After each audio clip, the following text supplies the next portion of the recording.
पता है हम दूसरों को प्यार क्यों नहीं कर पाते या दूसरों की इज्जत क्यों नहीं कर पाते? पता है, क्योंकि बहुत गहरे में हम खुद की इज्जत नहीं करते। हम खुद को प्यार करते नहीं हैं। आप करते हैं खुद को प्यार? अच्छा, प्यार क्या होता है जो हम किसी के साथ करते हैं? हाथ मिलाना, गले मिलना, किस करना, हक करना, ये प्यार है या ये प्यार का एक्सप्रेशन है? एक्सप्रेशन है। प्यार तो कोई अंदर की स्टेट है। जैसे खुशी एक स्टेट होती है, जैसे डर एक स्टेट होती है, ऐसे ही प्यार एक स्टेट है। फिर हम उसको बाहर एक्सप्रेस करते हैं। कैसे पता चलेगा कि हम प्यार में हैं या नहीं हैं? ये मैं इसलिए सवाल पूछ रहा हूँ क्योंकि दो सिंपल से बच्चे 20-22 साल के आपस में एक जगह काम करते हैं, लेकिन एक दूसरे को जब देखते हैं तो आग बबूला हो जाते हैं अंदर अंदर। फिर जाकर के शिकायतें करते हैं, एक दूसरे से लड़ाई करते हैं, अपना ब्लड प्रेशर बढ़ाते हैं। घरों में भी ऐसा होता है। मुझे याद है बचपन में जब हमारी एक चाची थी और हमारी मम्मी थी, बाप रे बाप, जो सीन चलता था मैं आपको क्या बताऊं। ऐसा लगता था जैसे कहीं कहीं कुरुक्षेत्र में बैठे हैं। हम लोग को बहुत ट्रॉमा होता था बचपन में। आज भी वो सीन याद करता हूं तो और कुछ नहीं याद आता।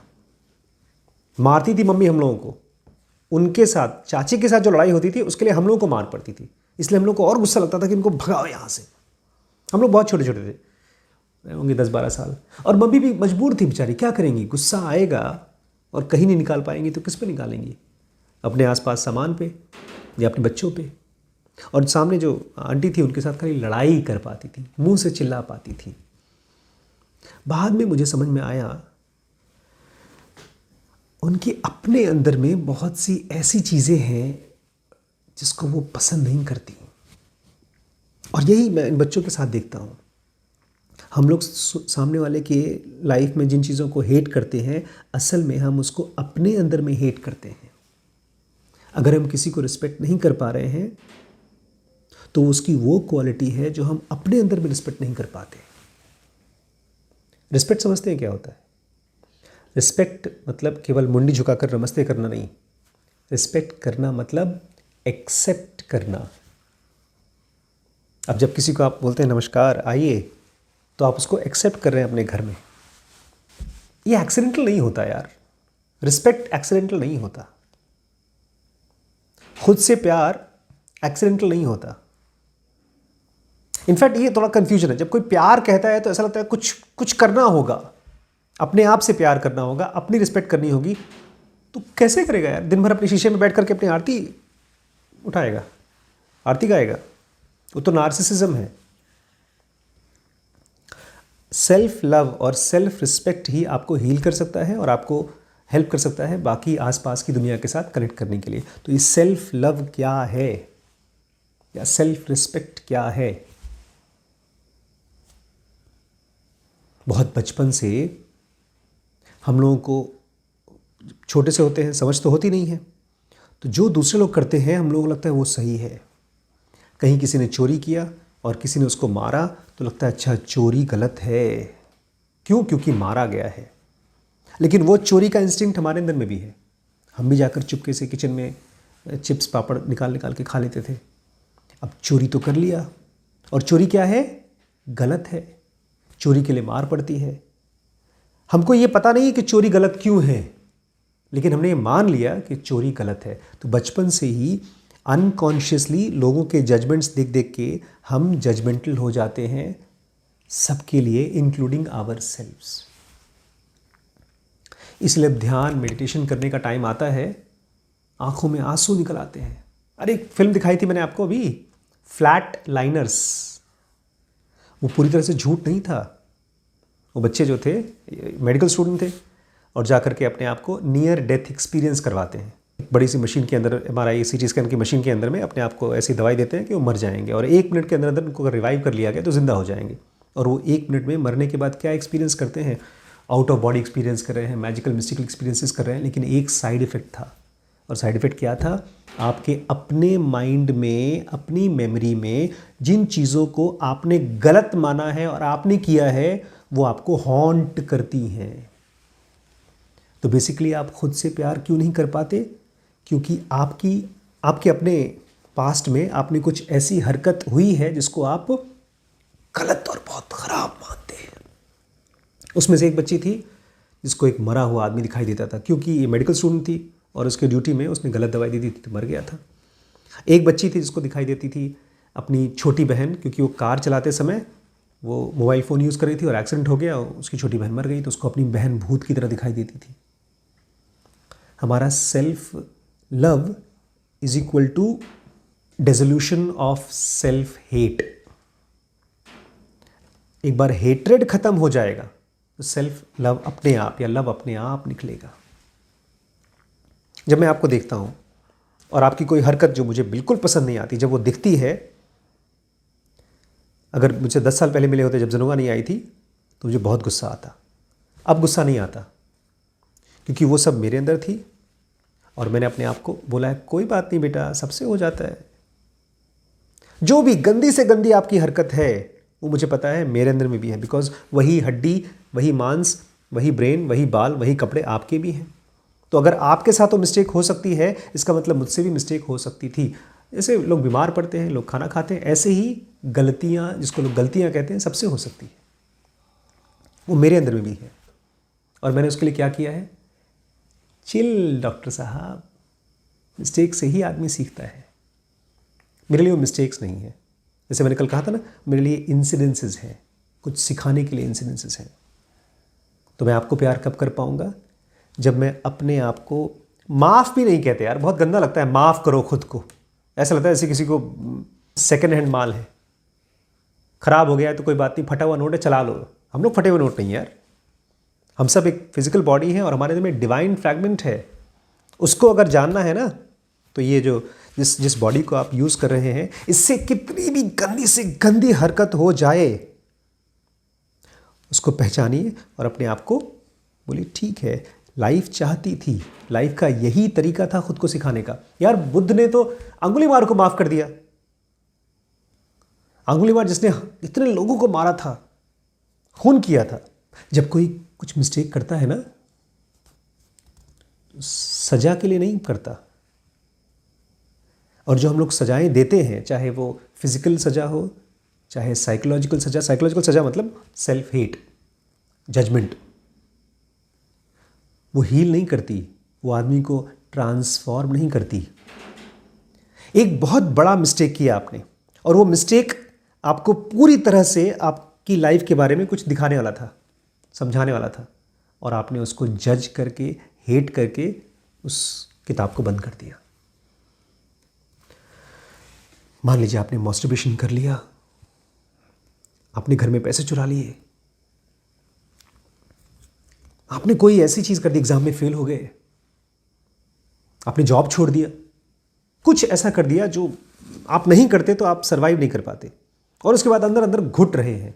वो घुटना सेल्फ हेट्रेड है। एक और तरीका है सेल्फ हेट करने का, बड़े बड़े एम्बिशंस अपने सर पे डालना। मैं तो आईएएस बनूंगा ही, इस साल तो ये कंपटीशन निकालूंगा ही, इतनी बड़ी कंपनी बनाऊंगा ही। कोई भी रिजल्ट आपकी लाइफ में तभी पॉसिबल होगा जब आप समझेंगे दुनिया को। एक एग्ज़ाम कब पास होता है कोई आदमी? जब उस एग्ज़ाम के सब्जेक्ट काफ़ी हद तक समझ में आ जाते हैं। उसका एक बाय प्रोडक्ट होता है एग्ज़ाम पास करना।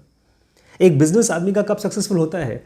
जब उस बिजनेस के ढेर सारे लूप होल्स उसको दिख जाते हैं, मिस्टेक्स दिख जाते हैं, और उसको ये समझ में आ जाता है कि बिजनेस जो है एक खेल की तरह है, ढेर सारा पैसा रखना पड़ेगा, निकाल निकाल के खेलना पड़ेगा। लेकिन हम कितने मूर्ख हैं। मैं अभी वीडियो में बता रहा था बच्चे को कि हमारा ब्रेन कहानियों पे बड़ा आसानी से विश्वास कर लेता है। और कहानी मतलब एक कारण बता दो हमको जिसकी वजह से ये सब गलतियाँ हुई हैं। कोई नहीं मिलता विलन, तो हम खुद, हमारे से गलती हो गई।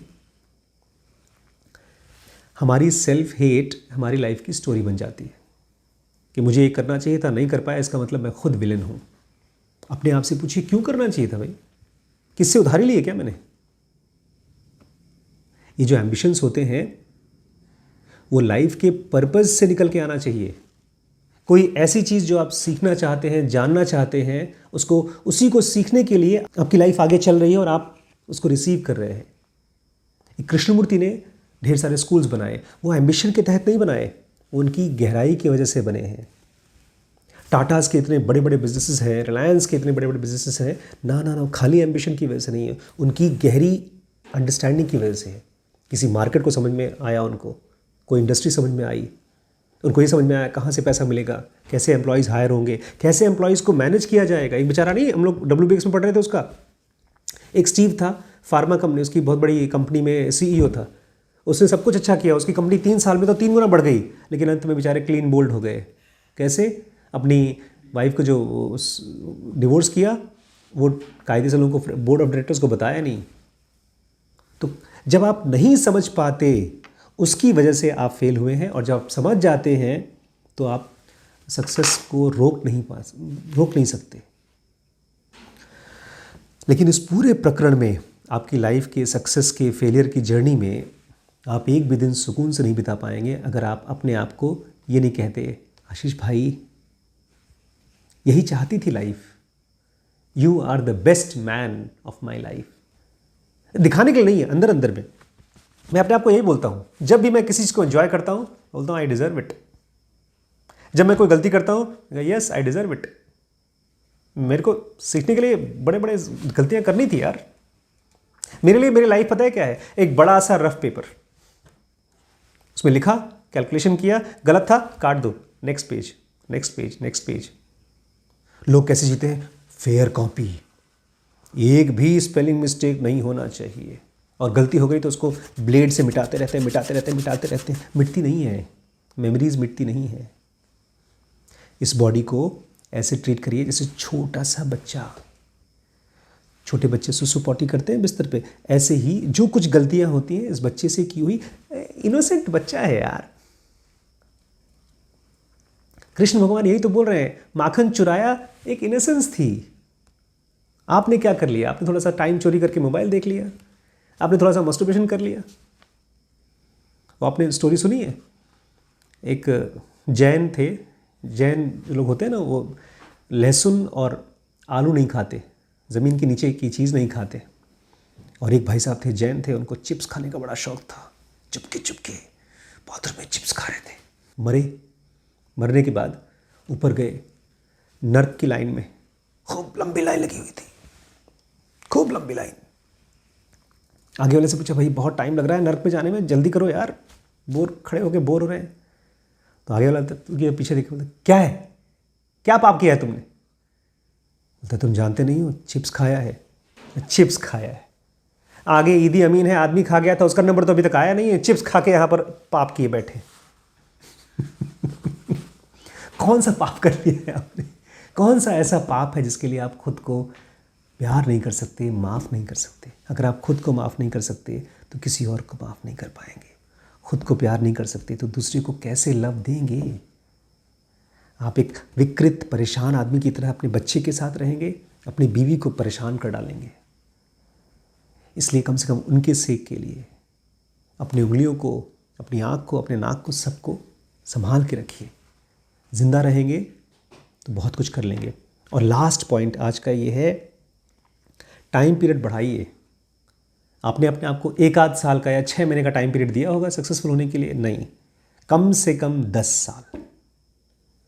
आप देखेंगे 10 साल में जो आपने अचीव किया होगा, पीछे जाके देखिए 10 साल में आपने क्या अचीव किया है, और फिर अगले 10 साल में आप क्या अचीव कर पाएंगे। ये 1 साल का पीरियड ट्रांसफॉर्मेशन को दिखा नहीं सकता आपको, 10 ईयर्स मिनिमम। लेकिन उसके लिए कंडीशन ये है कि अपने मिस्टेक्स को, अपने रिग्रेट्स को हटा करके प्यार से देखिए, तभी तो आप अपने आप को टाइम दे पाएंगे। Have long term goals.